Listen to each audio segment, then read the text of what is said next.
السلام عليكم ورحمة الله.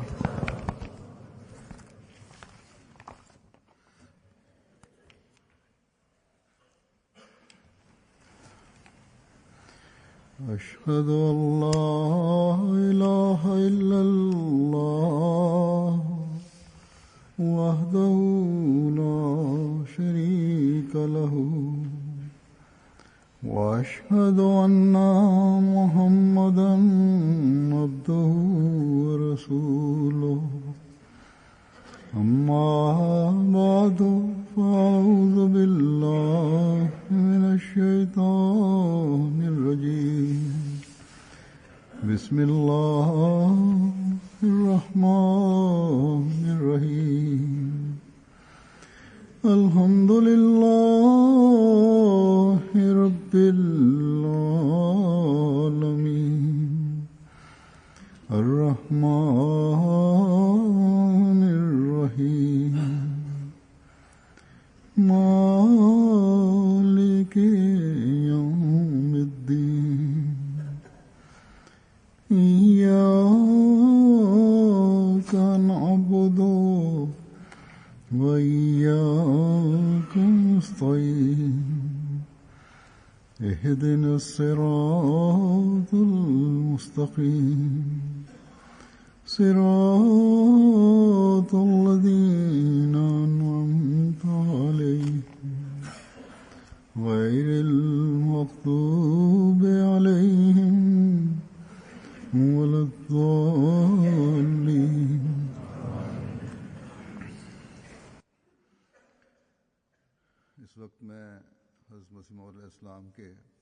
ഇപ്പോൾ ഞാൻ ഹസ്രത്ത് മസീഹ് അലൈഹി സ്വലാത്തു വസ്സലാമിന്റെ ചില നിർദ്ദേശങ്ങളും ഉദ്ധരണികളും കേൾപ്പിക്കുന്നതാണ്. അതിൽ ദുആ സ്വീകാര്യതയുടെ ചില സംഭവങ്ങൾ വിവരിച്ചിട്ടുണ്ട്. അതിൽ അടയാളങ്ങളെക്കുറിച്ച് പറയുന്നുണ്ട്. അല്ലാഹു തആലയുടെ സഹായങ്ങളെക്കുറിച്ചും പരാമർശിച്ചിട്ടുണ്ട്. തുടർന്ന് നമ്മെ ഉപദേശിക്കുന്നു, അല്ലാഹു ഇക്കാലത്ത് എന്നെ അയച്ചിരിക്കുന്നു, അതിനാൽ അല്ലാഹു അയച്ച വ്യക്തിയുടെ വാക്കുകൾ കേൾക്കുക. ഇതിലാണ് അനുഗ്രഹങ്ങൾ ഉള്ളത്. ഈ പ്രസ്ഥാനത്തിന്റെ വിജയം അല്ലാഹുവിന്റെ വിധികളിൽപ്പെട്ട ഒരു വിധിയാണ്. ഇതിനെ അംഗീകരിക്കുന്നതിലൂടെ മാത്രമേ മനുഷ്യരാശിക്ക് രക്ഷയുള്ളൂ.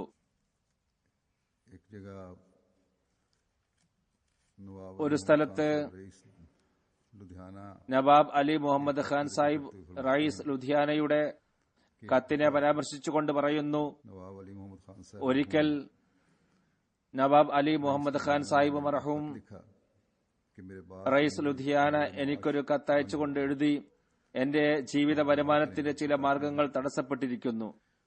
തടസ്സം നീങ്ങുന്നതിനായി താങ്കൾ ദുആ ചെയ്താലും. അദ്ദേഹത്തിന്റെ ബിസിനസ്സിൽ എന്തോ തടസ്സമുണ്ടായിരുന്നു. പറയുന്നു, ഞാൻ ദുആ ചെയ്തപ്പോൾ എനിക്ക് ഇൽഹാം ഉണ്ടായി, എല്ലാം ശരിയാകും. ഞാൻ കത്ത് മുഖേന അദ്ദേഹത്തെ അറിയിച്ചു. 2-4 ദിവസത്തിന് ശേഷം അദ്ദേഹത്തിന്റെ വരുമാനത്തിലുള്ള തടസ്സങ്ങൾ നീങ്ങിക്കിട്ടി. അദ്ദേഹത്തിന്റെ ബിസിനസ്സിലുണ്ടായ തടസ്സം നീങ്ങി. അത് കാരണം അദ്ദേഹത്തിന് ശക്തമായ വിശ്വാസം എന്നിൽ ഉണ്ടാവുകയും ചെയ്തു. ഹസ്രത്ത് മസീഹ് അലൈഹി സ്വലാത്തു വസ്സലാമിലുള്ള അദ്ദേഹത്തിന്റെ വിശ്വാസം വർദ്ധിക്കുകയുണ്ടായി. ഒരിക്കൽ അദ്ദേഹം തന്റെ ചില രഹസ്യകാര്യങ്ങളെക്കുറിച്ച് എനിക്ക് ഒരു കത്ത് എഴുതി അയച്ചു. അദ്ദേഹം കത്ത് പോസ്റ്റ് ചെയ്ത ആ സമയത്ത് എനിക്ക് ഇൽഹാം ഉണ്ടായി, ഇന്ന വിഷയവുമായി ബന്ധപ്പെട്ട് ഒരു കത്ത് അദ്ദേഹത്തിൽ നിന്ന് വരുന്നതാണ്. അപ്പോൾ ഞാൻ ഉടനടി അദ്ദേഹത്തിന് ഒരു കത്തയച്ചു, ഇന്ന വിഷയവുമായി ബന്ധപ്പെട്ട ഒരു കത്ത് താങ്കൾ അയക്കുന്നതാണ്. അടുത്ത ദിവസം അദ്ദേഹത്തിന്റെ കത്ത് വന്നു. എന്റെ കത്ത് അദ്ദേഹത്തിന് കിട്ടിയപ്പോൾ അദ്ദേഹം അത്ഭുത സ്തബ്ധനായിപ്പോയി.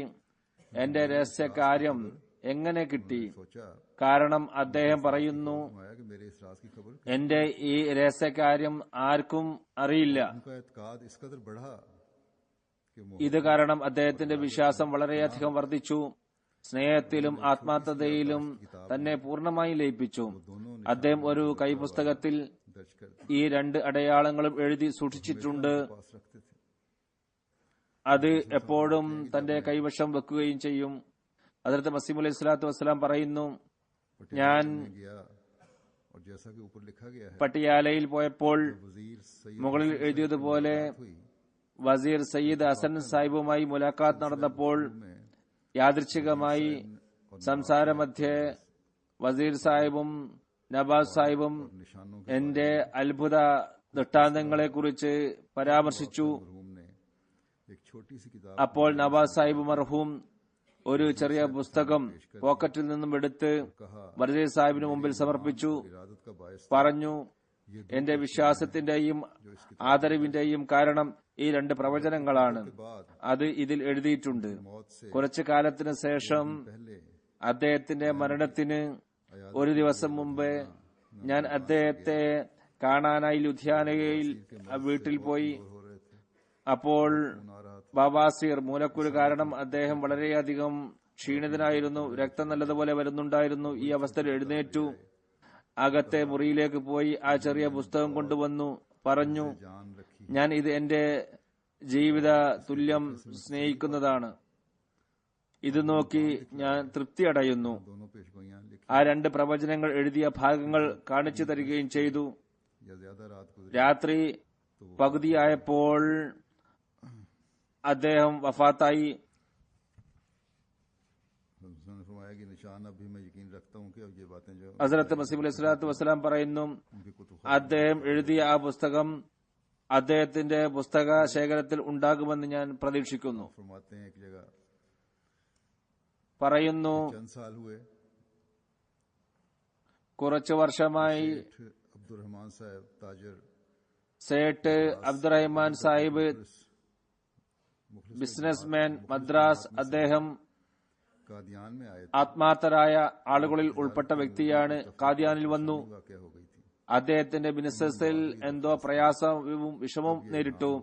അദ്ദേഹം ദുആക്കായി അപേക്ഷിച്ചു. कादर है वो അപ്പോൾ ചുവടെ ചേർക്കുന്ന ഇൽഹാം ഉണ്ടായി. അവൻ ശക്തവാനാണ്, തകർന്നുപോയ പ്രവൃത്തി ശരിയാക്കുന്നവനാണ്, ശരിയായി തകർക്കുന്നവനുമാണ്. അവന്റെ രഹസ്യം ആരും അറിയില്ല. ഇതിൽ നിന്ന് മനസ്സിലാകുന്നത് തകർന്നുപോയ कुछ अरसे के ബിസിനസ് ശരിയാക്കും അള്ളാഹു. तोड़ देगा കുറച്ചു കാലത്തിന് ശേഷം ശരിയായി തകർക്കുകയും ചെയ്യുന്നതാണ്. कादियान में ही പറയുന്നു, കാദിയാനിൽ വെച്ച് തന്നെ ഈ ഇൽഹാം സേഠ് സാഹിബിനെ കേൾപ്പിച്ചു. കുറച്ചു ദിവസം കഴിഞ്ഞപ്പോൾ അല്ലാഹു അദ്ദേഹത്തിന്റെ കച്ചവടത്തെ പച്ചപിടിപ്പിച്ചു. और बड़ी पेशा എല്ലാം ശരിയായി, और फरमाया कि നല്ല വരുമാനമെല്ലാം ഉണ്ടായി. फतू അദൃശ്യ ലോകത്ത് നിന്ന് എല്ലാം ശരിയായി കൊണ്ടിരുന്നു. സാമ്പത്തികമായ നല്ല നേട്ടങ്ങൾ ഉണ്ടായിക്കൊണ്ടിരുന്നു. फिर कुछ अरसे के बाद वो എന്നാൽ टूट गया കുറച്ചു കഴിഞ്ഞ ശേഷം के मुताबिक ശരിയായതെല്ലാം തന്നെ തകർന്നടയുകയും ചെയ്തു. ഇസ്ലാമിന്റെ അടിസ്ഥാനത്തിൽ ആദ്യം ബിസിനസ്സിൽ പുരോഗതി ഉണ്ടായി. പിന്നീട് കുറച്ചു കഴിഞ്ഞപ്പോൾ അതെല്ലാം തന്നെ कारोबार फिर खराब हो गया തകരുകയുണ്ടായി. അങ്ങനെ അദ്ദേഹത്തിന്റെ ബിസിനസ് തകർന്നു. फिर आप फरमाते हैं एक जगह कि अपने बारे में പറയുന്നു, ഒരു സ്ഥലത്ത് ये दो बीमारियां തന്നെ കുറിച്ചാണ് പറയുന്നത്. रात से थीं എനിക്ക് രണ്ട് രോഗങ്ങൾ दर्द सर ഒരു ദീർഘകാലമായിട്ടുണ്ട്.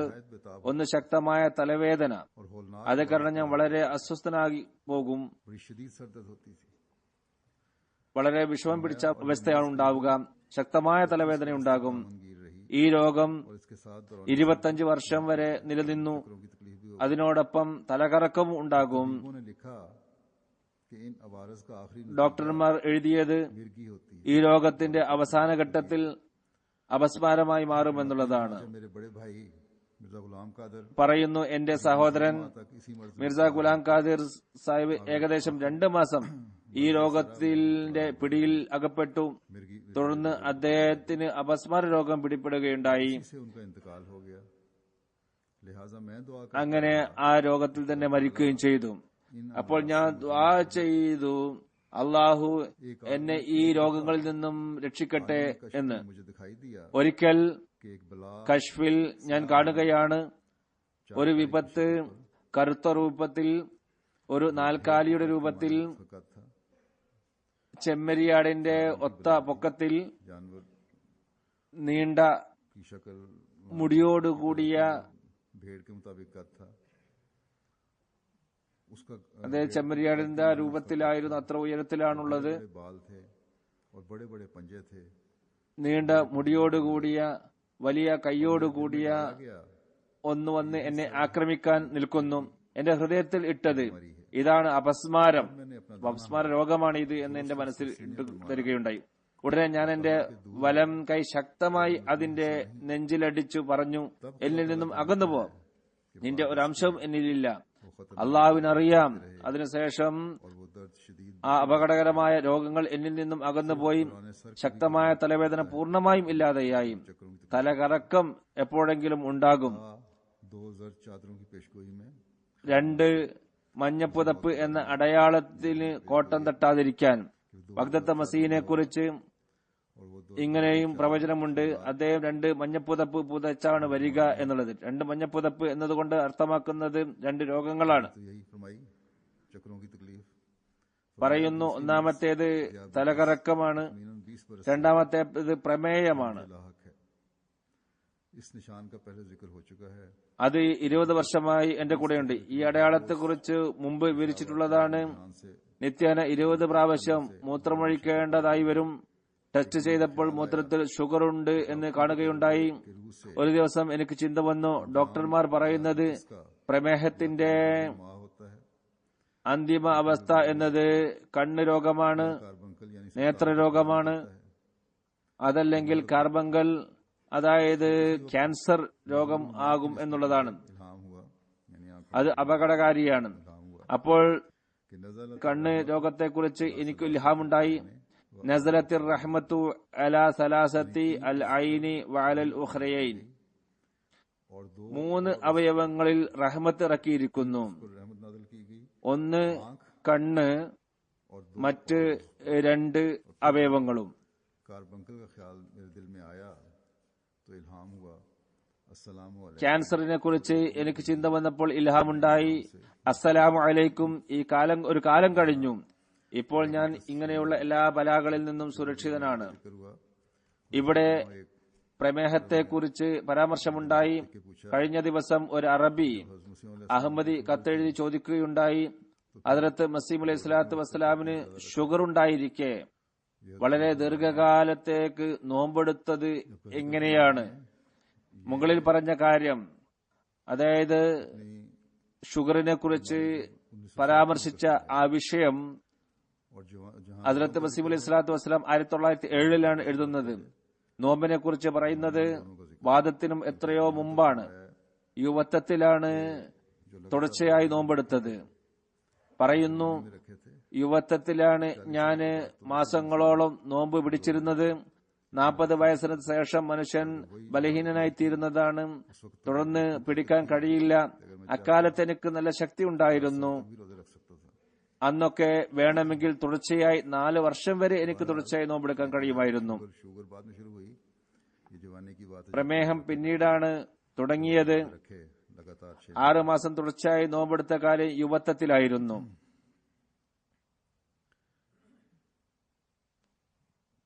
एक मौलवी अब्दुल करीम साहब के बीमारी അബ്ദുൽ കരീം സാഹിബിന്റെ രോഗത്തെക്കുറിച്ച് പറയുന്നു. इनका जिक्र गुज़श्ता खुतबे में हुआ था കഴിഞ്ഞ ഖുത്ബയിൽ हवाले से ഹദ്റത്ത് മുസ്ലിം മൗദ് റളിയല്ലാഹു അൻഹുവിനെ പരാമർശിച്ചപ്പോൾ पहुंचा था. ഇത് പരാമർശിച്ചിരുന്നു. बहरहाल അദ്ദേഹം വഫാത്തായപ്പോൾ ഹദ്റത്ത് മുസ്ലിം മൗദ് റളിയല്ലാഹു തആല അൻഹുവിന് വലിയ വിഷമം നേരിട്ടിരുന്നു. അദ്ദേഹത്തിന് ഒരു ഉന്നത സ്ഥാനം ജമാഅത്തിലുണ്ടായിരുന്നു. ഹദ്റത്ത് മസീഹ് അലൈഹി സ്വലാത്തു വസ്സലാം അദ്ദേഹത്തിന്റെ രോഗാവസ്ഥയിൽ അദ്ദേഹത്തിന്റെ ശമനത്തിനു വേണ്ടി പ്രാർത്ഥിച്ചുകൊണ്ടിരുന്നു. ഇത് സംബന്ധമായി ഒരു ഇൽഹാമിനെ പരാമർശിച്ചുകൊണ്ട് പറയുന്നു, കഴിഞ്ഞ വർഷം ഒക്ടോബർ 11, 1905 നമ്മുടെ ഒരു ആത്മാർത്ഥ സുഹൃത്ത് മൗലൈ അബ്ദുൽ കരീം സാഹിബ് മർഹൂം ക്യാൻസർ മുഖേന വഫാത്തായി. അദ്ദേഹത്തിന് വേണ്ടി ദുആ ചെയ്യുകയുണ്ടായി. എന്നാൽ ആശ്വാസമേകുന്ന ഒരു ഇൽഹാമും അദ്ദേഹത്തിനായി ലഭിച്ചില്ല. എപ്പോഴും തന്നെ ഇൽഹാമുണ്ടായത് 47 കഫനിൽ പൊതിയപ്പെട്ടിരിക്കുന്നു. 47 വയസ്സ്. ഇന്നാ ലില്ലാഹി വ ഇന്നാ ഇലൈഹി റാജിഊൻ. ഇന്നൽ മനായ ലാ തതിഷു സിഹാമുഹ, മരണത്തിന്റെ അസ്ത്രം തെറ്റാറില്ല. ഇതിലും ദുആ ചെയ്തപ്പോൾ ഇൽഹാമുണ്ടായി. യാ അയ്യുഹന്നാസ് ഉബ്ദു റബ്ബക്കുമുല്ലസീ ഖലഖക്കും തുസിറൂനൽ ഹയാത്തദ് ദുനിയ, ജനങ്ങളെ നിങ്ങളെ സൃഷ്ടിച്ച ദൈവത്തെ ആരാധിക്കുക, നിങ്ങളുടെ പ്രവർത്തനത്തിന്റെ സഹായിയായി അവനെ തന്നെ കാണുക, അവനിൽ തവക്കുൽ ചെയ്യുക. നിങ്ങൾ ഭൗതിക ജീവിതത്തെയാണോ ഇഷ്ടപ്പെടുന്നത്? ഇതിനുള്ള സൂചന ഏതെങ്കിലും വ്യക്തിയെ വളരെ സുപ്രധാനമായി കരുതുകയും അദ്ദേഹം മരിച്ചാൽ എല്ലാം തകരുമെന്ന് പ്രതീക്ഷിക്കുന്നതും ഒരു തരം ശിർക്കാണ്. അദ്ദേഹം ജീവിച്ചിരിക്കണം എന്നതിൽ ഊന്നൽ നൽകുന്നത് ഒരു തരം ആരാധനയാണ്. ഇതിനുശേഷം ഞാൻ നിശബ്ദനായി അദ്ദേഹത്തിന്റെ മരണം സുനിശ്ചിതമാണെന്ന് മനസ്സിലാക്കി.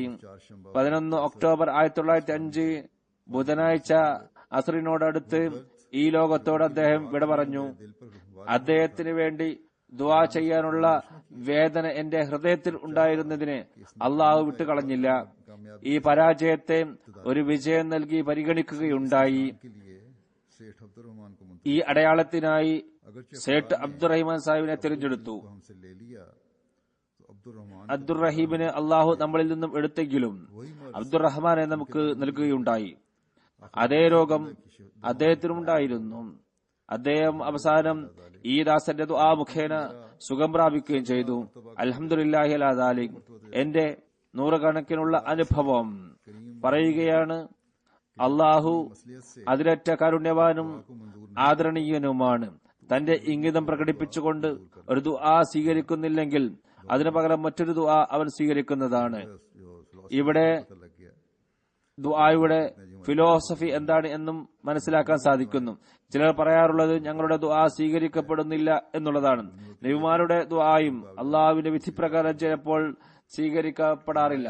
എന്നാൽ അതിനു പകരം മറ്റു ദുആകൾ അവരുടേത് സ്വീകരിക്കുന്നു, പറയുന്നു. ഒരു ദുആ സ്വീകരിച്ചിട്ടില്ലെങ്കിൽ അതിന് പകരമായി മറ്റൊരു ദുആ സ്വീകരിക്കുന്നു. അത് അതിന് തുല്യമായതായിരിക്കും. അള്ളാഹു പറയുന്നു, മാ നൻസഖ് മിൻ ആയത്തിൻ ഔ നുൻസിഹാ നഅതി ബിഖൈരിൻ മിൻഹാ ഔ മിസ്ലിഹാ അലം തഅലം അന്നല്ലാഹ അലാ കുല്ലി ഷൈഇൻ ഖദീർ.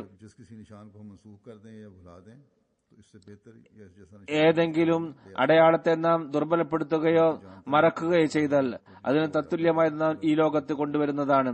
നീ അറിയില്ലേ അള്ളാഹു താൻ ഉദ്ദേശിക്കുന്ന എല്ലാ കാര്യങ്ങൾക്കും കഴിവുള്ളവനാണെന്ന്. ഈ ആയത്ത് അനഹ്മദികൾ ഉപയോഗിക്കുന്നത് വിശുദ്ധ ഖുർആനിലെ ആയത്തുകൾ മൻസൂഖുണ്ട്, ദുർബലപ്പെട്ടു എന്ന് കാണിക്കാനാണ്. എന്നാൽ ഇതിന് വളരെ വിശാലമായ അർത്ഥമാണുള്ളത്. ഇവിടെയും ഹദ്റത്ത് മസീഹ് അലൈഹി സ്വലാത്തു വസ്സലാം ഇത് ഇവിടെ യോജിപ്പിക്കുന്നു. അതായത് ഏതെങ്കിലും ഒരു അടയാളം മറന്നുപോയാൽ അതിന് പകരമായി പുതിയൊരു അടയാളത്തെ കൊണ്ടുവന്നു. ഒരു അടയാളം അവസാനിച്ചാൽ പുതിയൊരു അടയാളം കൊണ്ടുവരുന്നു. ഇതിനെ മറ്റൊരു വ്യാഖ്യാനമുള്ളത് പഴയ ശരീഅത്തുകളെ ദുർബലപ്പെടുത്തി അതിന് പകരമായിട്ട് പുതിയ ഒരു ശരീഅത്ത് വിശുദ്ധ ഖുർആനെ അള്ളാഹു നൽകുകയുണ്ടായി.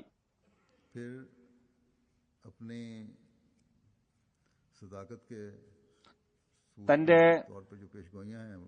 സത്യസാക്ഷ്യത്തെക്കുറിച്ചുള്ള വിശുദ്ധ ഖുർആനിലെ പ്രവചനങ്ങളിൽ ഒന്ന് യാത്രാ വാഹനത്തെക്കുറിച്ചുള്ളതാണ്. അതിനെക്കുറിച്ച് പറയുന്നു, ഒരു പുതിയ യാത്രാവാഹനം പുറപ്പെടും എന്നത് വാഗ്ദത്ത മസീഹിന്റെ പ്രത്യേകമായ ഒരു അടയാളമാണ്. വിശുദ്ധ ഖുർആനിൽ എഴുതിയിട്ടുണ്ട്, വൈസൽ ഇഷാർ ഉത്തിലത്ത്. അവസാന കാലഘട്ടം എന്നത് ഒട്ടകങ്ങൾ ഉപേക്ഷിക്കപ്പെടുന്ന കാലഘട്ടമായിരിക്കും. ഹദീസ് മുസ്ലിമിൽ വന്നിട്ടുണ്ട്, വല യുത്രക്കന്നൽ ഖിലാസു വല ഫലാ യുസ്ആ അലൈഹ.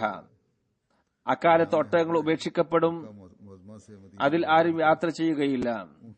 ഹജ്ജ് കാലത്ത് മക്ക മുഅസ്സമയിൽ നിന്നും മദീന മുറവ്വയിലേക്ക് പോയിരുന്നത് ഒട്ടകപ്പുറത്തായിരുന്നു. അടുത്ത ഭാവിയിൽ ഈ യാത്രക്കായി റെയിൽവേ തയ്യാറാക്കപ്പെടുന്നതാണ്. അപ്പോൾ ഈ യാത്രക്ക് വല യുത്രക്കന്നൽ ഖിലാസു വല യുസ്ആ അലൈഹ എന്നത് സാർത്ഥകമാകുന്നതാണ്. ജനങ്ങൾ ഇപ്പോൾ പറയുന്നത് അവിടെ റെയിൽവേ ഇല്ല എന്നാണ്. എന്നാൽ അവിടെ ഒരു പ്രോജക്റ്റ് തുടങ്ങിയിട്ടുണ്ട്. 2015 रेलवे लाइन അത് പൂർത്തിയാകും എന്ന് കരുതുന്നു. മക്കയ്ക്കും മദീനയ്ക്കും ഇടയിൽ റെയിൽവേ ലൈൻ बाज दफा ഉണ്ടാക്കിക്കൊണ്ടിരിക്കുന്നുണ്ട്. നല്ല ഫാസ്റ്റ് ട്രെയിൻ ആയിരിക്കും അത്. होता है, चाहे उसमें ചിലപ്പോൾ പ്രവാചകന്മാരുടെ നാവിൽ നിന്നും വന്ന വാക്ക് അള്ളാഹു കുറച്ചു കഴിഞ്ഞാൽ പൂർത്തിയാക്കുന്നതായിരിക്കും. क्योंकि उसकी जगह बसें और कारें ഏതായിരുന്നാലും ഒട്ടകം അവിടെ ഉപേക്ഷിക്കപ്പെടുകയുണ്ടായി. അതിനു പകരം ബസ്സുകളും കാറുകളും എല്ലാം ഉപയോഗിച്ചുകൊണ്ടിരിക്കുന്നു. ഹദ്റത്ത് മസീഹ് അലൈഹി സ്വലാത്തു വസ്സലാം പറഞ്ഞതുപോലെ ഇപ്പോൾ അവിടെ റെയിൽവേ ലൈൻ ഉണ്ടാക്കുന്നതാണ്. ആ പ്രവർത്തനം നടക്കുന്നുണ്ട്.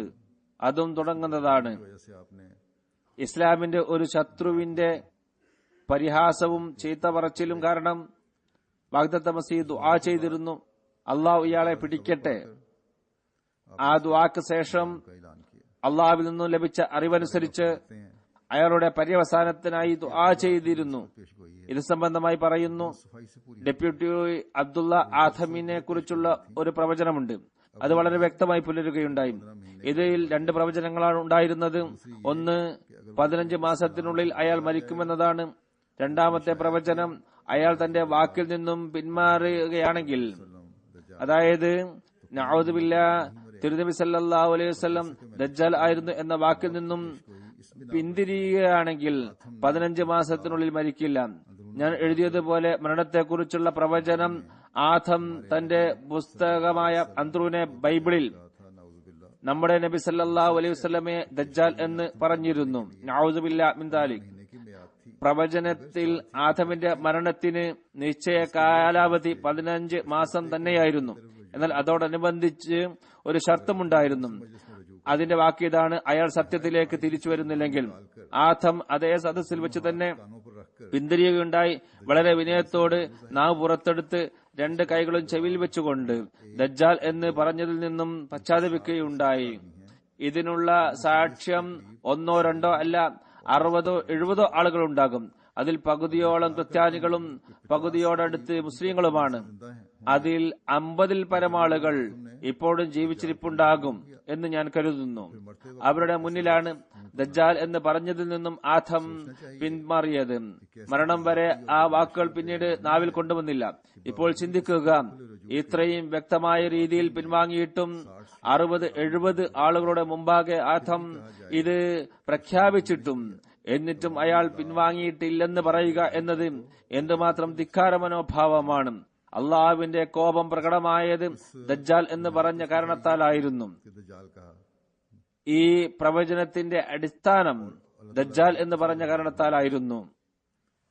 और इसी बिना पर पेश गोई थी ആ വാക്കിൽ നിന്നും പിന്മാറുക എന്നതായിരുന്നു നിബന്ധന. അതിനാണ് പ്രവചനം നടത്തിയിരുന്നത്. ये तो ആ വാക്കിൽ നിന്നും അയാൾ പിന്മാറേണ്ടിയിരുന്നു. മുസ്ലിം ആകും എന്നതിനെ കുറിച്ചുള്ള പ്രവചനത്തിൽ ഒരു പരാമർശമില്ല. അതായത് പ്രവചനത്തിൽ മുസ്ലിം ആകും എന്നാൽ ശിക്ഷ പോകും എന്ന് പറഞ്ഞിട്ടില്ല. हैं कि मुसलमान ആ വാക്കിൽ നിന്നും അയാൾ പിന്മാറും എന്നാണ് പറഞ്ഞിരുന്നത്. അങ്ങനെ शारी से रजू किया മുസൽമാൻ ആകും എന്നുള്ളത് പ്രവചനത്തിൽ ഒരു പരാമർശമില്ല. അയാൾ വളരെ താഴ്മയോടുകൂടി പിന്മാറിക്കഴിഞ്ഞപ്പോൾ അള്ളാഹുവും കാരുണ്യത്തോടെ ആളിലേക്ക് തിരിഞ്ഞു. ഇൽഹാമിലെ ലക്ഷ്യം ഒരിക്കലും തന്നെ ആദം ഇസ്ലാം സ്വീകരിച്ചിട്ടില്ലെങ്കിൽ നാശത്തിൽ നിന്ന് രക്ഷപ്പെടില്ല എന്ന് ഉണ്ടായിരുന്നില്ല. അത് ഇൽഹാമിൽ ഇല്ല. ഇസ്ലാം സ്വീകരിച്ചിട്ടില്ലെങ്കിൽ രക്ഷിക്കയില്ല എന്ന് പറഞ്ഞിട്ടില്ല. ഇസ്ലാമിനെ നിഷേധിക്കുന്നവരിൽ എല്ലാ ക്രിസ്ത്യാനികളും ഉൾപ്പെട്ടിട്ടുണ്ട്. അള്ളാഹു ഇസ്ലാം സ്വീകരിക്കാൻ ആരെയും നിർബന്ധിക്കാറില്ല. ഇസ്ലാം സ്വീകരിച്ചിട്ടില്ലെങ്കിൽ എത്ര കാലത്തിനുള്ളിൽ മരിക്കും എന്ന പ്രവചനം നിരർത്ഥകമാണ്. हो गया इस तरह की पेश गोइयां तो ये तो കാരണം ഇസ്ലാം നിർബന്ധിച്ച് സ്വീകരിപ്പിക്കലാകില്ലേ അത്. इस्लाम को कबूल नहीं करेगी या नहीं करती ഇസ്ലാം സ്വീകരിക്കാത്ത എത്രയോ പേരില്ലേ ലോകത്ത്. ना कोई जबर അവർ ഇസ്ലാം സ്വീകരിച്ചിട്ടില്ലെങ്കിൽ മരിക്കും എന്നില്ല. ഇസ്ലാം സ്വീകരിക്കുന്നതിൽ നിർബന്ധവുമില്ല. है कि दुनिया പ്രവചനത്തിന്റെ ഉദ്ദേശ്യവും ഇതായിരുന്നില്ല. പറയുന്നു, ലോകത്ത് അങ്ങനെയുള്ള ആളുകളാൽ നിറഞ്ഞു കിടക്കുകയാണ്. അവർ ഇസ്ലാമിനെ നിഷേധിക്കുന്നു.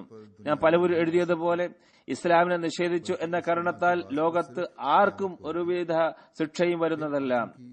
ഇതിന്റെ ഈ തെറ്റിന്റെ വിചാരണ ഖിയാമത്ത് നാളിൽ ആണ് ഉണ്ടാവുക.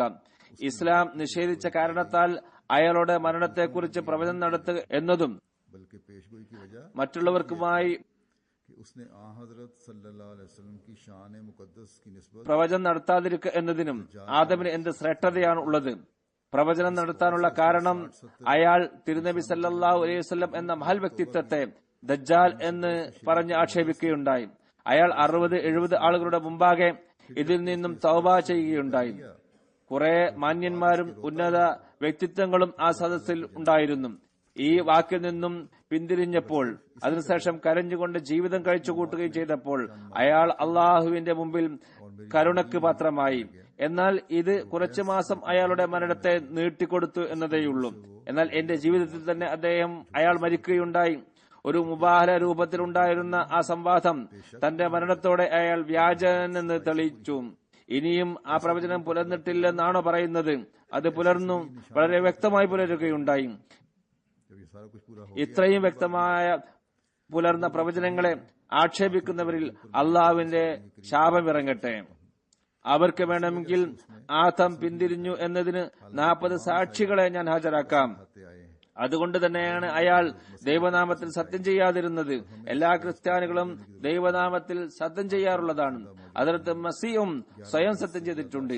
ഈ ചർച്ച നീട്ടിക്കൊണ്ടു പോകേണ്ട ആവശ്യം നമുക്കില്ല. ആദം ഇപ്പോൾ ജീവിച്ചിരിപ്പില്ല.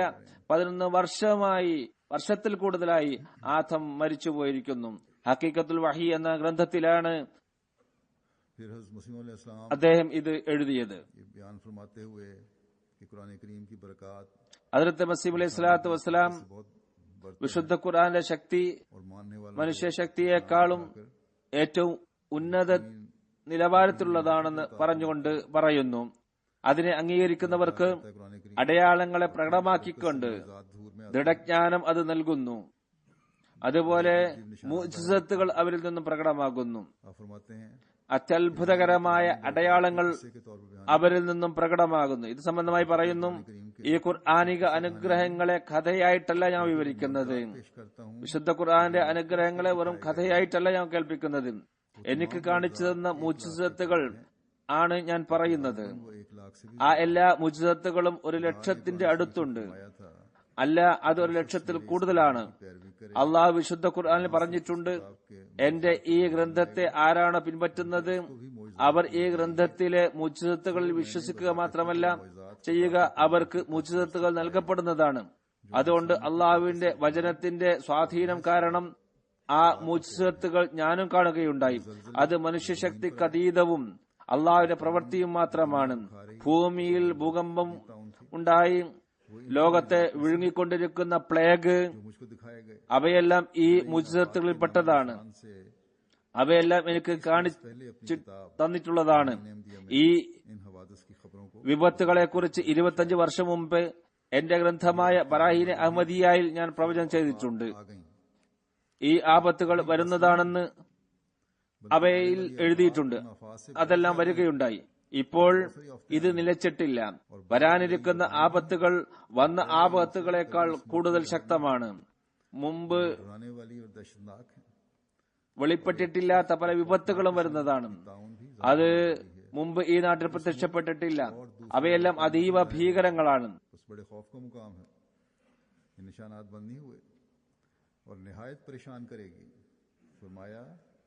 एक खौफनाक किस्म की ताउन भी जाहिर होने वाली है जो इस मुल्क और दूसरे मुल्कों में जाहिर होगी और निहायत परेशान करेगी. शायद आपके ഈ നാട്ടിലും പുറം നാട്ടിലും വരുന്ന ഒരു വലിയ പ്ലേഗും വരാനിരിക്കുന്നു എന്ന് പറയുന്നു. ഈ അടയാളങ്ങൾ നിലച്ചിട്ടില്ല. അവയെല്ലാം വളരെയധികമായി അസ്വസ്ഥത പരത്തുന്നതാണ്.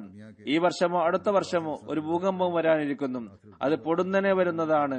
വളരെ ശക്തമായ രീതിയിലാണ് അത് വരുന്നത്. ലോകം ദൈവത്തിൽ നിന്നും അകന്നുകൊണ്ടിരിക്കുന്നതിനാലാണ് ഇത്. മാത്രമല്ല അക്രമവും അഴിച്ചുവിടുന്നു. ഈ ആപത്തുകളെ ഇവിടെ മാടി വിളിക്കുകയാണ്. അള്ളാഹു കരുണ ചെയ്യുമാറാകട്ടെ. അഹമ്മദികൾക്ക് ദുആ ചെയ്യാനുള്ള തൗഫീഖ് നൽകുമാറാകട്ടെ. നമുക്ക് നമ്മുടെ പ്രവർത്തനങ്ങൾ ശരിയാക്കി വെക്കാനുള്ള തൗഫീഖ് അള്ളാഹു നൽകട്ടെ. പറയുന്നു, ഇത് ഏത് നാട്ടിലാണ് പൊതുവായി വരിക എന്നറിയില്ല. ജനങ്ങൾ ദൈവത്തെ ഭയപ്പെട്ട് ജീവിച്ചാൽ ഈ ആപത്ത് ഇല്ലാതാവുകയും ചെയ്യും. കാരണം ദൈവം ഭൂമി ആകാശത്തിന്റെ രാജാവാകുന്നു. തന്റെ കൽപ്പനകൾ അവൻ നടപ്പിൽ വരുത്തുന്നു. അതേപോലെ തന്നെ അത് വേണ്ടെന്ന് വെക്കുകയും ചെയ്യാം.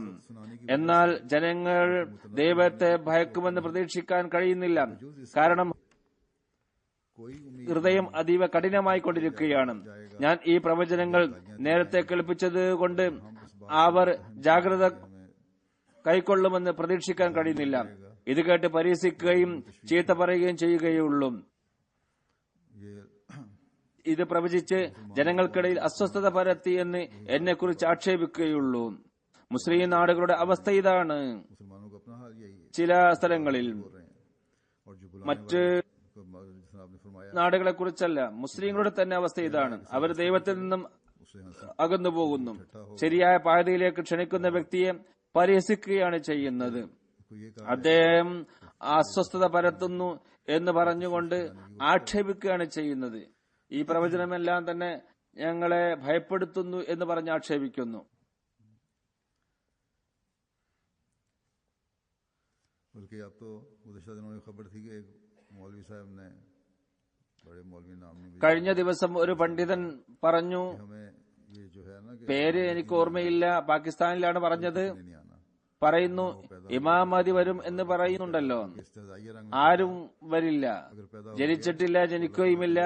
വളരെ പരിഹാസത്തോടുകൂടി പറയുകയുണ്ടായി, ജനിച്ചിട്ടുണ്ടെങ്കിൽ അള്ളാഹു അദ്ദേഹത്തെ വേഗമില്ലാതാക്കട്ടെ. കാരണം ഇനിയും ഫിത്തനയും കുഴപ്പവും സഹിക്കാൻ നമുക്കാവില്ല. फिर ഇതാണ് ഇവരുടെ ചിന്താഗതികൾ. को जहालत से बचने, अल्लाह ताला की आवाज को सुनने, മുസ്ലിങ്ങളെ ജഹാലത്തിൽ നിന്നും രക്ഷിക്കാനും रज़ा के मुताबिक बनाने का അള്ളാഹുവിന്റെ ശബ്ദം കേൾക്കാനും തങ്ങളുടെ അവസ്ഥ അള്ളാഹുവിന്റെ പ്രീതിക്ക് അനുഗുണമാക്കാനും नाम जिस चीज അതിനെ പരാമർശിച്ചുകൊണ്ട് ഹദ്റത്ത് മസീഹ് അലൈഹി സ്വലാത്തു വസ്സലാം പറയുന്നു, तमाम ഇപ്പോൾ ഇസ്ലാം എന്ന് പറയുന്നതിൽ മാറ്റം വന്നിരിക്കുന്നു. ईमान भर गए हैं എല്ലാത്തരം ദുസ്വഭാവങ്ങളും കൊണ്ട് और वो നിറഞ്ഞിരിക്കുന്നു. इसका जिक्र मुखलिसीन लहुद्दीन में हुआ है. മുഖ്ലിസീന ലഹുദ്ദീൻ എന്നതിൽ പറഞ്ഞ कोई इखलास नहीं रहा. ഇഖ്ലാസ് अल्लाह ताला के साथ ആകാശത്ത് ഉയർത്തപ്പെട്ടു. वफादारी, ഒരു ഇഖ്ലാസും ഇല്ല. അള്ളാഹുവിനോടുള്ള കൂറ്, ആത്മാർത്ഥത, സത്യസന്ധത, സ്നേഹം, തവക്കുൽ എല്ലാം ശൂന്യമായി കഴിഞ്ഞു. जिंदा करे ഈ ശക്തികളെ നവമായ രീതിയിൽ പുനർജനിപ്പിക്കാൻ അള്ളാഹു ഇച്ഛിച്ചിരിക്കുന്നു. എപ്പോഴും യുഹീൽ അർള ബഅദ മൗതിഹ ചെയ്യുന്ന അള്ളാഹു और इसके लिए कई राहें അവൻ ഇത് ഉദ്ദേശിച്ചിരിക്കുകയാണ്. तरफ मामूर को भेज ഇതിനായി പല മാർഗങ്ങളും അവൻ അവലംബിച്ചിരിക്കുന്നു. ഒരു ഭാഗത്ത് മാമൂറിനെ അയച്ചു. हिदायत करे, അദ്ദേഹം സൗമ്യമായ ഭാഷയിൽ ദഅവത്ത് നടത്തുന്നു, ജനങ്ങളെ വഴികാട്ടുന്നു. തന്റെ വരവിനെ കുറിച്ചാണ് പരാമർശിക്കുന്നത്. മറുഭാഗത്ത് വിജ്ഞാന രംഗം അഭിവൃദ്ധി പ്രാപിച്ചു വരുന്നു, ബുദ്ധി വികസിച്ചുകൊണ്ടിരിക്കുന്നു. फरमाया अतमाम हुज्जत के लिए आसमान निशान जाहिर कर रहा है. बहुत सारे തെളിവുകൾക്കായി ആകാശം അടയാളങ്ങൾ പ്രത്യക്ഷപ്പെടുത്തുന്നു. मानों के भी, चांद सूर्य ग्रहण के भी. അദ്ദേഹത്തിന്റെ കാലത്ത് പല അടയാളങ്ങൾ പ്രത്യക്ഷപ്പെടുകയുണ്ടായി.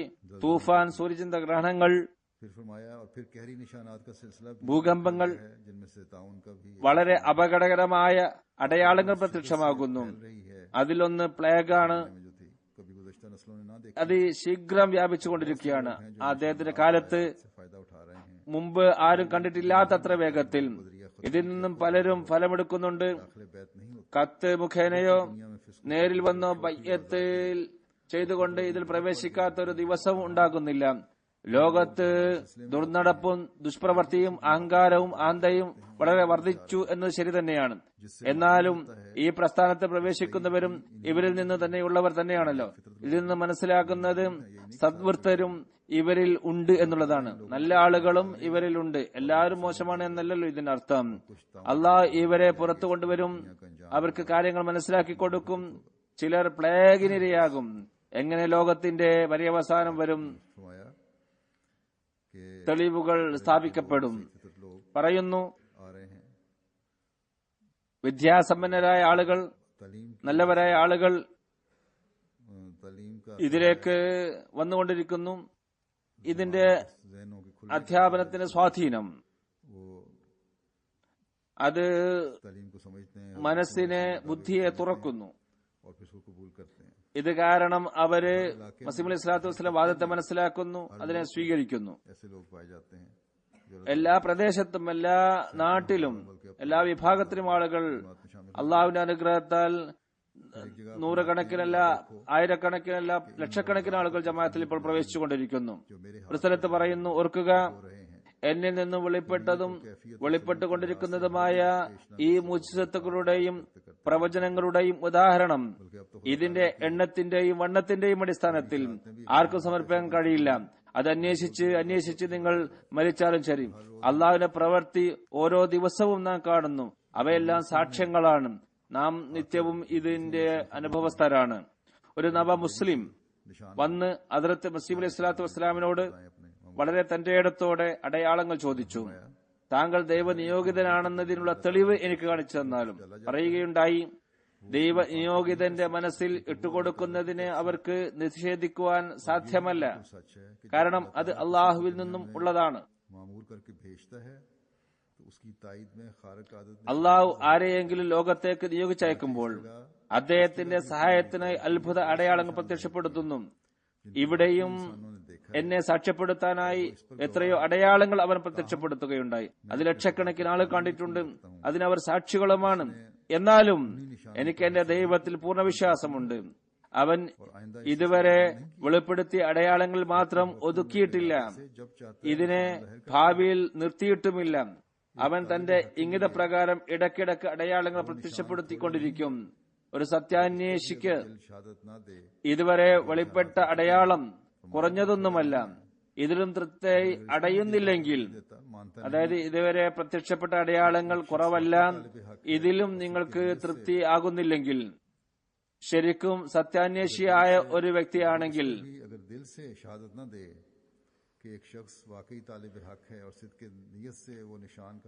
സത്യ അന്വേഷിയാണെങ്കിൽ സദ്ദേശത്തോടെയാണെങ്കിൽ അയാൾക്ക് വേണ്ടിയും നാം ദുആ ചെയ്യുന്നതാണ്. അതിന് തയ്യാറാണ്. അതായത് നിങ്ങൾ ഈ അടയാളങ്ങൾ കണ്ടിട്ടും ഇതുവരെ നിങ്ങൾ തൃപ്തിയാകുന്നില്ലെങ്കിൽ, നിങ്ങൾ സത്യാന്വേഷിയാണെങ്കിൽ അവർക്ക് വേണ്ടി ഞാൻ ദുആ ചെയ്യാൻ തയ്യാറാണ്. അള്ളാഹു ഏതെങ്കിലും കാര്യം വെളിപ്പെടുത്തും എന്നതിൽ ദൃഢമായി വിശ്വസിക്കുന്നു. എന്നാൽ അള്ളാഹു ആദ്യം വെളിപ്പെടുത്തിയ അടയാളങ്ങളെ ആദരവോടെ കാണുന്നില്ലെങ്കിൽ, അതിനെ മതിയായതായി കരുതുന്നില്ലെങ്കിൽ പ്രാർത്ഥിക്കാൻ ഒരു ആവേശം ഉണ്ടാകുന്നതല്ല. അടയാളം വെളിപ്പെടണമെങ്കിൽ പ്രാർത്ഥന അനിവാര്യമാണ്. അള്ളാഹുവിന്റെ വക്കൽ സ്വീകരിക്കപ്പെടണമെങ്കിൽ ഒരാവേശം ഉണ്ടായിരിക്കണം. ഇത് മുമ്പുള്ള അടയാളങ്ങളെ അപമതിക്കുകയാണെങ്കിൽ ഒരിക്കലും തന്നെ പുതിയ അടയാളങ്ങൾ ഉണ്ടാവുകയില്ല. അതേപോലെ തന്നെ നിങ്ങൾക്ക് വേണ്ടി അടയാളം പ്രകടമാകുന്നതിന് വേണ്ടി ദുആ ചെയ്യുകയുമില്ല. നിങ്ങളുടെ പര്യവസാനം മോശമായിരിക്കും. പറയുന്നു,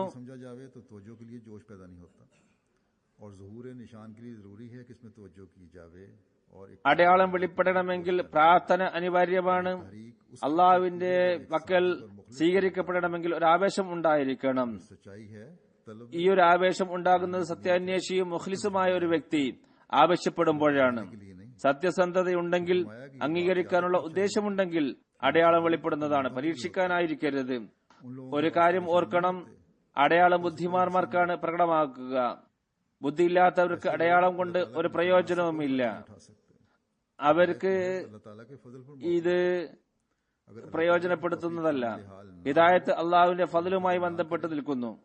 അള്ളാഹുവിന്റെ തൗഫീഖ് കൂടെയില്ലെങ്കിൽ, അവൻ ഫضല് ചെയ്യുന്നില്ലെങ്കിൽ, ആയിരക്കണക്കിന് അടയാളങ്ങൾ കണ്ടാലും അതിൽ നിന്നും ഫലമെടുക്കാൻ കഴിയില്ല.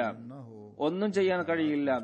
കഴിഞ്ഞ അടയാളങ്ങളിൽ നിന്നും അവൻ എന്ത് പ്രയോജനമെടുത്തെന്നറിയാതെ ഭാവിയിൽ നാം എന്ത് പ്രതീക്ഷിക്കാനാണ്? അടയാളങ്ങൾ പ്രകടമാക്കുക എന്നത് നമ്മുടെ കഴിവിൽപ്പെട്ടതല്ല. അതേപോലെ ഒരു മാന്ത്രികന്റെ മന്ത്രജാലവുമല്ല മുജ്സത്ത്. ഇത് അള്ളാഹുവിന്റെ ഫضലും ഇഷ്ടവുമായി ബന്ധപ്പെട്ടതാണ്. അവൻ ഉദ്ദേശിക്കുമ്പോൾ അടയാളം പ്രകടമാക്കുന്നു. ആർക്കാണോ ഉദ്ദേശിക്കുന്നത് അവർക്ക് ഗുണം എത്തിക്കുകയും ചെയ്യുന്നു. ഇപ്പോൾ അടയാളം കാണിക്കാനുള്ള ചോദ്യം ഉന്നയിക്കുകയുണ്ടായി. അള്ളാഹു എന്റെ മനസ്സിൽ ഇത് സംബന്ധമായി ഇട്ടിരിക്കുന്നത്, ഈ ചോദ്യം അബൂജഹലും കൂട്ടരും ചോദിച്ചതുപോലുള്ള ചോദ്യമാണ്. ഈ ഒരു ആവശ്യം അബൂജഹലും കൂട്ടരും ചോദിച്ച ചോദ്യം പോലെയാണ് എന്നാണ് മനസ്സിലാക്കുന്നത്. അവർ എന്ത് ഫലമാണ് എടുത്തത്? തിരുനബി സല്ലല്ലാഹു അലൈഹി വസല്ലമയുടെ കയ്യാൽ അടയാളങ്ങൾ പ്രത്യക്ഷമായിരുന്നില്ലെന്ന് ആർക്കെങ്കിലും പറയാൻ കഴിയുമോ? അങ്ങനെ വിശ്വസിക്കുന്നവർ കാഫിറാണ്. അദ്ദേഹത്തിന്റെ കയ്യാൽ അനന്തമായ അടയാളങ്ങൾ പ്രകടമായി. അബൂജഹലും കൂട്ടരും ഇതിൽ നിന്നും ഒരു ഫലം എടുത്തില്ല. ഇതേപോലെ ഇവിടെയും അടയാളങ്ങൾ പ്രകടമാകുന്നു. സത്യാന്വേഷികൾക്ക് ഇത് മതിയായതാണ്. और उनको എന്നാൽ रखा जाए। അതിൽ നിന്ന് ഫലമെടുക്കാൻ ആഗ്രഹിക്കുന്നില്ലെങ്കിൽ അവയെ ചവറ്റുകൊട്ടയിൽ വലിച്ചെറിയുകയാണെങ്കിൽ वो तो ना ഇനിയും ഉണ്ടാകട്ടെ എന്ന് ख्वाहिश करता रहे। പറയുകയാണെങ്കിൽ അവരിൽ നിന്നും എന്ത് പ്രതീക്ഷിക്കാനാണ്? अल्लाह के निशानात की बेहुर മുമ്പുള്ള അടയാളങ്ങൾ നോക്കാതെ വീണ്ടും വേണം വീണ്ടും വേണം എന്ന് പറയുന്നത് കൊണ്ട് എന്ത് പ്രയോജനം? അവർ അള്ളാഹുവിന്റെ അടയാളങ്ങളെ അവഹേളിക്കുകയാണ് ചെയ്യുന്നത്. അങ്ങനെ അള്ളാഹുവിനെ പരിഹസിക്കുകയുമാണ് ചെയ്യുന്നത്. लोग कादियान में जो आते हैं, गैर जो आते हैं, എത്രയോ അടയാളങ്ങൾ മസീഹ് അലൈഹി സ്വലാത്തു വസ്സലാം പറഞ്ഞിട്ടുണ്ട്. കാദിയാനിൽ അന്യമതസ്ഥർ വരുന്നത് आते हैं और फिर बेशुमार ഇതെല്ലാം തന്നെ ഒരു അടയാളമാണ് എന്നാണ് പറഞ്ഞത്. ഏതെല്ലാം രീതിയിലാണ് അവർ വരുന്നത്? अब आजकल जो तो जो पैदा ആകാശത്ത് നിന്നും ഭൂമിയിൽ നിന്ന് എത്രയോ അടയാളങ്ങൾ അതേ വരുന്നതായിട്ട് പറയുകയുണ്ടായി. ഇക്കാലത്ത് ജനങ്ങളുടെ ശ്രദ്ധ है कि मीडिया ജമാഅത്തിലേക്ക് തിരിയുന്നു, ജമാഅത്തിന് സന്ദേശം കേൾക്കുന്നു. ഇതും ഒരടയാളമാണ്. മീഡിയയും ഇതിലേക്ക് ശ്രദ്ധിക്കുന്നു. ഏതോ പേര് പറഞ്ഞുകൊണ്ടാണെങ്കിലും मन के लिए हर रोज जाहिर ഏതായിരുന്നാലും हो रहे हैं। ബുദ്ധിയുള്ളവർക്ക് ഓരോ ദിവസവും അടയാളങ്ങൾ പ്രത്യക്ഷമായിക്കൊണ്ടിരിക്കുകയാണ്. कि खुदा ताला ഒരു സ്ഥലത്ത് പറയുന്നു, ये सबूत नहीं छोड़े। ഓർക്കുക, वो खुद फरमाता है ഈ പ്രസ്ഥാനത്തെ मीडिया में दर्ज है। തെളിവുകളില്ലാതെ അള്ളാഹ് വിട്ടുകളയുന്നതല്ല. അവൻ പറയുന്നു, ബറായിന അഹമ്മദിയിൽ ഇത് രേഖപ്പെടുത്തിയിട്ടുള്ളതാണ്. ലോകത്തൊരു താക്കീതുകാരൻ വന്നു, ലോകം അദ്ദേഹത്തെ സ്വീകരിച്ചില്ല. അള്ളാഹു അദ്ദേഹത്തെ സ്വീകരിക്കുകയും അതിശക്തമായ ആക്രമണത്തിലൂടെ അദ്ദേഹത്തിന്റെ സത്യത്തെ ലോകത്ത് വെളിപ്പെടുത്തുകയും ചെയ്യുന്നതാണ്. നിഷേധിച്ചവരും നിഷേധത്തിന് തയ്യാറായവരും कब का जाहिर അവർക്ക് നിന്ദ്യതയും പരാജയവുമാണ് ഫലം. ഇത് മനുഷ്യന്റെ കറ്റുകെട്ടായിരുന്നെങ്കിൽ ഇത് എന്നോ നശിപ്പിക്കപ്പെട്ടേനെ. वो बेवकूफ അള്ളാഹു കറ്റുകെട്ടുകാരന്റെ ശത്രുവാണ്. അത്രയും വലിയ ശത്രുത മറ്റാരോടോ അവനില്ല. ഇത്രയും വലിയ സ്ഥിരചിത്തതയും ധൈര്യവും ഒരു കള്ളവാദിക്ക് ഉണ്ടാകുമോ എന്ന് പോലും ഈ അല്പജ്ഞാനികൾ ചിന്തിക്കുന്നില്ല. അദൃശ്യ സംരക്ഷണത്തിൽ നിന്നുകൊണ്ട് സംസാരിക്കുന്ന വ്യക്തിയുടെ വചനത്തിലാണ് ഗാംഭീര്യവും പ്രൗഢിയും ഉണ്ടാവുക എന്നും ഈ അല്പജ്ഞാനികൾ മനസ്സിലാക്കുന്നില്ല. ലോകത്തെ മുഴുവനും നേരിടാനായി ഒരാൾ എഴുന്നേറ്റ് നിൽക്കുക എന്നതിനുള്ള ധൈര്യവും മനസ്സും അങ്ങനെയുള്ളവർക്കാണ് ഉണ്ടാവുക. കാത്തിരിക്കുക, ആദിനങ്ങൾ ഇതാ വരുന്നു, അല്ല സമീപസ്ഥമാണ്. ശത്രുക്കൾ നിന്ദ്യരാകും, മിത്രങ്ങൾ സന്തോഷവാന്മാരാകുകയും ചെയ്യും. ആരാണ് എന്റെ സുഹൃത്തുക്കൾ? അടയാളങ്ങൾ കാണുന്നതിന് മുമ്പേ വിശ്വസിച്ചവരാണ്. सो यही मेरी जमात है और मेरे हैं जिन्होंने मुझे ആയിരക്കണക്കിന് അടയാളങ്ങൾ കണ്ട വ്യക്തികളെ പോലെ അവർ തങ്ങളുടെ ജീവനും സമ്പത്തും അഭിമാനവും എന്നിൽ സമർപ്പിക്കുകയുണ്ടായി. फिर आशनाओं का साथ ഇതാണ് എന്റെ ജമാഅത്ത്. എന്റേതായിട്ടുള്ളവർ ആരാണ്? എന്നെ ഏകനായി കണ്ടു, എന്നെ സഹായിച്ചു, എന്നെ ദുഃഖിതനായി കണ്ടു, എനിക്ക് സ്വാതന്ത്ര്യമേകി, എന്നെ അറിയാതിരുന്നിട്ടും അറിയുന്നവനെ പോലെ പെരുമാറി. അള്ളാഹുവിന്റെ റഹ്മത്ത് അവരിൽ വർഷിക്കട്ടെ. अगर तो अल्लाह ताला पे यकीन है और सब कुछ पता है कि हालात ऐसे हैं और फिर मानना है तो तभी അടയാളങ്ങൾ കണ്ടതിനു ശേഷം വ്യക്തമായ സത്യത്തെ സ്വീകരിച്ചാൽ തന്നെ എനിക്കെന്ത് അവർക്കെന്ത് പ്രതിഫലം? അള്ളാഹുവിന്റെ മുമ്പിൽ അവർക്കെന്ത് ആദരവാണ് ഉണ്ടാവുക? दकीक नजर से मुझको അള്ളാഹു ഒരാളെ അയച്ചു എന്നവർ ചിന്തിക്കേണ്ടതായിരുന്നു. എന്നെ സ്വീകരിച്ചവർ അന്വേഷണത്തിലൂടെ എന്നെ കണ്ടെത്തിയവരാണ്. ഉൾക്കാഴ്ചയിലൂടെ എന്റെ വാക്കുകളെ की तब इसी അളന്നവരാണ്. എന്റെ അവസ്ഥയെ പരിശോധിച്ചവരാണ്. എന്റെ വചനങ്ങളെ കേട്ടവരാണ്. അതിനെക്കുറിച്ച് ചിന്തിച്ചവരാണ്. ഈ അവസ്ഥയിൽ അള്ളാഹു അവരുടെ ഹൃദയങ്ങളെ തുറന്നുകൊടുത്തു. എന്നോടൊപ്പം ചേർന്നും എന്റെ കൂടെയുള്ളവർ എന്റെ ഇഷ്ടത്തിനായി അവരുടെ ഇഷ്ടത്തെ ഉപേക്ഷിക്കുന്നവരാണ്. मुझे हकम बनाता है, यानी अपने जाती ख्वाहिशात और नफसानी ख्वाहिशात हैं തന്റെ उनको छोड़ने നഫ്സിനെ ഉപേക്ഷിക്കാനും സ്വീകരിക്കാനും എന്നെ വിധികർത്താവായി സ്വീകരിക്കുന്നവരാണ്. തങ്ങളുടെ ദേഹേച്ഛകളെ ഉപേക്ഷിക്കാനും സ്വീകരിക്കാനും അതിന്റെ തീരുമാനം എന്നിൽ നിന്നും അവർ കേൾക്കുന്നു. ഞാൻ എന്താണ് പറയുന്നതെന്ന് അവർ ശ്രദ്ധിക്കുന്നു. എന്റെ മാർഗത്തിൽ ചലിക്കുന്നവരാണ് അവർ. അനുസരണത്തിൽ സമ്പൂർണമായി സമർപ്പിച്ചവരാണ് അവർ. അഹന്തയുടെ ഉറയിൽ നിന്നും പുറത്തു കടന്നവരാണ് അവർ. എനിക്ക് ദുഃഖത്തോടെ പറയേണ്ടി വരുന്നു, പ്രകടമായ അടയാളങ്ങൾ ആവശ്യപ്പെടുന്ന വ്യക്തി എന്റെ മഹത്വവാനായ ദൈവത്തിന്റെ സവിധത്തിൽ ഉന്നത സ്ഥാനം കരസ്ഥമാക്കുന്നതല്ല. മറഞ്ഞിരിക്കുന്ന രഹസ്യങ്ങൾ തിരിച്ചറിഞ്ഞ സ്വാത്വികർക്ക് ലഭിക്കുന്ന ആ സ്ഥാന മഹാത്മ്യം അവർക്ക് ലഭിക്കുകയില്ല. അടയാളം കാണുന്നവർ അടയാളം കാണാതെ വിശ്വസിച്ചവർക്ക് ലഭിക്കുന്ന സ്ഥാനം, അടയാളം കണ്ടു വിശ്വസിക്കുന്നവർക്ക് അടയാളം കാണാതെ വിശ്വസിക്കുന്നവർക്ക് ലഭിക്കുന്ന സ്ഥാനം ലഭിക്കുന്നതല്ല. അള്ളാഹുവിന്റെ പുതപ്പിനുള്ളിൽ ഒളിച്ചിരിക്കുന്ന ഒരു ദാസന്റെ സുഗന്ധം അവർ മണത്തറിഞ്ഞിരിക്കുന്നു. शहजादे को अपनी फौज അതായത് മസീഹ് അലൈഹി സ്വലാത്തു വസ്സലാമിനെ തുടക്കത്തിൽ തന്നെ അവര് ഉൾക്കൊള്ളുകയുണ്ടായി. ഒരു രാജകുമാരനെ തന്റെ സൈന്യത്തോടൊപ്പം പ്രൗഢഗാംഭീര്യമായ അവസ്ഥയിൽ കണ്ട് തിരിച്ചറിയുക എന്നുള്ളത് മനുഷ്യന്റെ കഴിവാണോ? എന്നാൽ യാചകന്റെ വേഷത്തിൽ നടക്കുന്ന രാജകുമാരനെ തിരിച്ചറിയുക എന്നതാണ് മനുഷ്യന്റെ കഴിവ്. ഈ ബുദ്ധി ആർക്കെങ്കിലും നൽകുക എന്നത് എന്റെ ജോലിയല്ല. विरासत को अता करता है। ഒരസ്തിത്വമാണ് അത് നൽകുന്നത്. അവൻ ആരെയാണോ പ്രിയപ്പെടുന്നത് അവർക്കാണ് ഈമാനികമായ ഉൾക്കാഴ്ച നൽകുന്നത്. ഇത് മുഖേന ഹിദായത്ത് അവർ കരസ്ഥമാക്കുന്നു. എന്നാൽ ഹൃദയത്തിൽ വക്രതയുള്ളവർ ഇത് വക്രതയ്ക്ക് വേണ്ടി ഉപയോഗിക്കുന്നു. അതായത് और भी ज्यादा ഈ ഒരു കാരണത്താൽ ചിലർക്ക് ഹിദായത്ത് ലഭിക്കുന്നു. എന്നാൽ मैं बहुत कुछ लिख चुका हूँ। വക്രഹൃദയമുള്ളവർ ഇത് വക്രതയ്ക്ക് വേണ്ടി ഉപയോഗിക്കുന്നു. അടയാളങ്ങളെ കുറിച്ച് കുറെ എഴുതി കഴിഞ്ഞു എന്നെനിക്കറിയാം. ഇത് സത്യമാണെന്നും ശരിയാണെന്നും അള്ളാഹുവിനറിയാം. 3000-ൽ അധികം അതല്ലെങ്കിൽ അതിനേക്കാളും കൂടുതലോ അടയാളങ്ങൾ എനിക്കായി ताला അള്ളാഹു വെളിപ്പെടുത്തുകയുണ്ടായി. के निशानों को समझने ഇത് മനുഷ്യ കരങ്ങൾക്ക് അതീതമാണ്. का मुतालबा ഭാവിയിൽ ഇതിന്റെ കവാടം കൊട്ടിയടക്കപ്പെട്ടിട്ടില്ല. അള്ളാഹു ലോകത്തിന് ബുദ്ധി നൽകട്ടെ. അടയാളങ്ങൾ മനസ്സിലാക്കുന്നവരായി അവർ മാറട്ടെ. തങ്ങളുടെ ബുദ്ധിക്കും ആഗ്രഹത്തിനും അനുസരിച്ച് അടയാളങ്ങൾ हालत जो खुदा ताला के ആവശ്യപ്പെടുന്നവർ മാത്രമാകാതിരിക്കട്ടെ. कर रही है। കാലത്തിന്റെ ആവശ്യം, കാലത്തിന്റെ ശബ്ദം, അവസ്ഥ, ഒരു ദൈവ നിയോഗിതന്റെ ആവശ്യം കാലഘട്ടം ആവശ്യപ്പെടുന്നു എന്നതെല്ലാം ശ്രദ്ധിക്കുന്നവരാകട്ടെ. അത് മനസ്സിലാക്കട്ടെ. करने वाले भी हों അള്ളാഹു दुनिया में അയച്ചവനെ അന്വേഷിച്ച് അദ്ദേഹത്തെ അംഗീകരിക്കുന്നവരായി ഇവർ തീരട്ടെ. അങ്ങനെ ഈ ലോകത്ത് ഇന്ന് ഫസാദ് ഇല്ലാതായി തീരട്ടെ. मुकर्रम गुलाम कादिर साहब दरवेश कादियान का ഇന്നൊരു ജനാസ ഗായിബ് നമസ്കരിപ്പിക്കുന്നതാണ്. ഗുലാം ഖാദിർ സാഹിബ് ദർവേഷ് കാദിയാൻ 2014 അബ്ദുൽ ഗഫാർ സാഹിബ് മർഹൂമിന്റെ മകനാണ്. 12 നവംബർ 2014 90-ാം വയസ്സിൽ വഫാത്തായി. में शामिल थे। ഇന്നാലില്ലാഹി വ ഇന്നാ ഇലൈഹി റാജിഊൻ. तारीख अहमियत 313 ദർവേഷുകളിൽ ഉൾപ്പെട്ട വ്യക്തിയായിരുന്നു. അഹമ്മദിയ ചരിത്ര പുസ്തകത്തിൽ, അതായത് താരീഖ് അഹമ്മദിയത്ത് എന്നുള്ള പുസ്തകത്തിൽ ഇദ്ദേഹത്തിന്റെ നമ്പർ 189 मुकाम शादी वाल पैदा हुए, ദർവേഷുകളുടെ ലിസ്റ്റിൽ 189ാമത്തെ പേരാണ് ഇദ്ദേഹത്തിന്റെ. हासिल की, फौज में भर्ती हो गए। ഏപ്രിൽ 1925 ഷാദിവാൾ ഗുജറാത്തിലാണ് ജനിച്ചത്. പ്രാഥമിക പഠനം അവിടെ നടന്നു. സൈന്യത്തിൽ ചേർന്നിരുന്നു. 4 വർഷം ജോലി ചെയ്തു. അതിലത്ത് മുസ്ലിം റളിയല്ലാഹു തആല അൻഹു പറഞ്ഞതനുസരിച്ച് കേന്ദ്ര സംരക്ഷണത്തിനായി യുവാക്കൾ വഖഫ് ചെയ്യാൻ പറയുകയുണ്ടായി. അങ്ങനെ അദ്ദേഹം വഖഫ് ചെയ്ത് കാദിയാനിൽ വന്നു. 1947 ഇവിടെ വരികയുണ്ടായി. തബ്ലീഗിന് നല്ല ആവേശമായിരുന്നു. സിഖുകാർക്ക് പ്രത്യേകമായി തബ്ലീഗ് ചെയ്തിരുന്നു. ഇത് സംബന്ധമായി എത്രയോ അമൂല്യമായ ഗ്രന്ഥങ്ങളും ഉദ്ധരണികളും അദ്ദേഹം ഒരുമിച്ച് കൂട്ടിയിട്ടുണ്ട്. ഇദ്ദേഹം 90 വയസ്സിനോടടുത്ത് വരെ ജീവിക്കും എന്ന് സ്വപ്നം കണ്ടിരുന്നു. മൂസിയായിരുന്നു. 3 ആൺകുട്ടികളും 5 പെൺകുട്ടികളുമുണ്ട്. ഒരു പെൺകുട്ടി സഫറുല്ല പൊന്തോ സാഹിബ് മുറബി സിൽസില ഇന്തോനേഷ്യയുമായി വിവാഹം നടന്നു. के दौरान भी उनके बेटे ने लिखा कि मामूली वजीफा था। മകൻ എഴുതുന്നു, ദർവേശി കാലത്ത് കുറഞ്ഞ വരുമാനമാണ് ലഭിച്ചിരുന്നത്.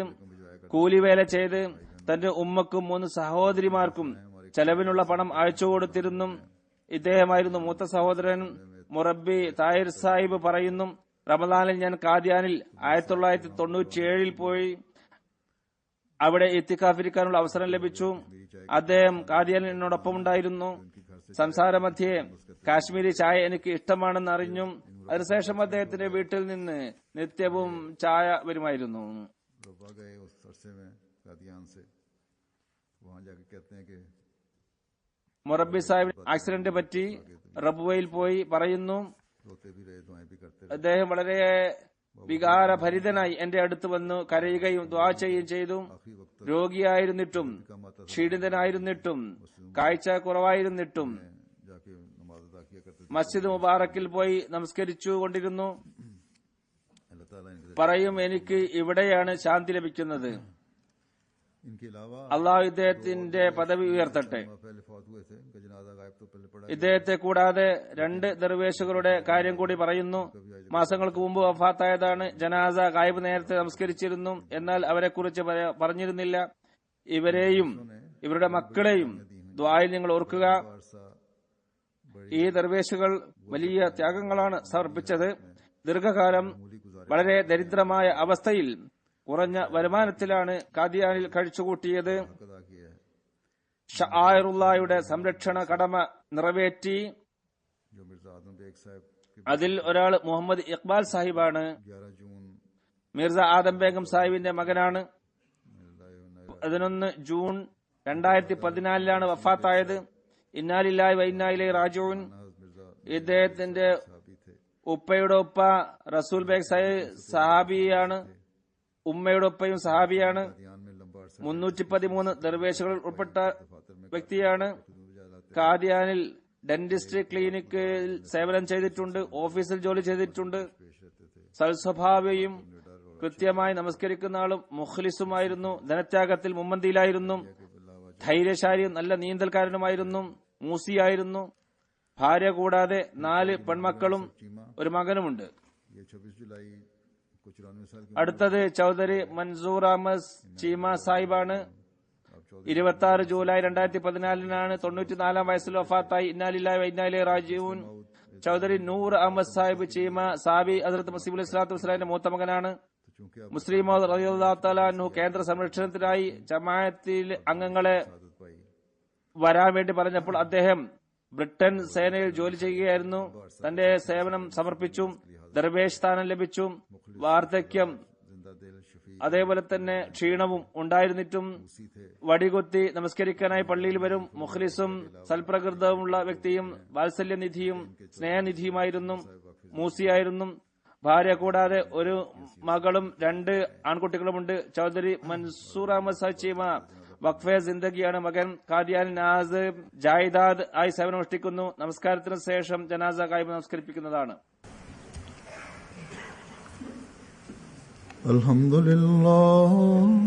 അൽഹംദുലില്ലാഹി നഹ്മദുഹു വനസ്തഈനുഹു വനസ്തഗ്ഫിറുഹു വനുഅ്മിനു ബിഹി വനതവക്കലു അലൈഹി വനഊദു ബില്ലാഹി മിൻ ശുറൂരി അൻഫുസിനാ വമിൻ സയ്യിആതി അഅ്മാലിനാ. من يهده الله فلا مضل له ومن يضلل فلا هادي له ونشهد أن لا إله إلا الله ونشهد أن محمدا عبده ورسوله.